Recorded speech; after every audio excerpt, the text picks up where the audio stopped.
बिस्मिल्लाहिर्रहमानिर्रहीम। बवासीर खूनी हो, बवासीर बादी हो, जिस्म के अंदर सोजश आ जाए, जिस्म वो वाला जहाँ पे हम पेशाब वगैरह करते हैं, बड़ा पेशाब करते हैं, वॉशरूम में जाते हैं, वहाँ सोज भी आ जाती है अंदरली साइड पे।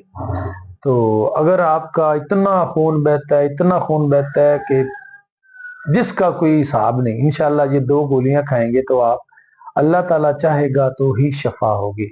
अगर आपने हमसे दवाई बनवाना चाहते हैं, हमसे मंगवाना चाहते हैं, तो स्क्रीन पर मेरा नंबर भी चल रहा है, आप हमसे रब्ता भी कर सकते हैं। सिर्फ आपने 2 चीजें लेनी है, फटकड़ी सुरख खाम लेनी है आपने 100 ग्राम, और गोंद किकर लेना है आपने 100 ग्राम। इसको अच्छी तरह बारीक, इसको बिल्कुल बारीक आपने करना है। उसके बाद इसको मिक्स कर लें, इसका सूप बन जाएगा। और आप हल्का सा पानी लेकर इसमें कुछ पानी शामिल कर लें गोलियां बनाने के लिए। तो इसके 2 गोलियां सुबह, 2 गोलियां शाम, खाना खाने के 1 घंटे 2 घंटे बाद इस्तेमाल कर सकते हैं, खाली मैदे भी इस्तेमाल कर सकते हैं।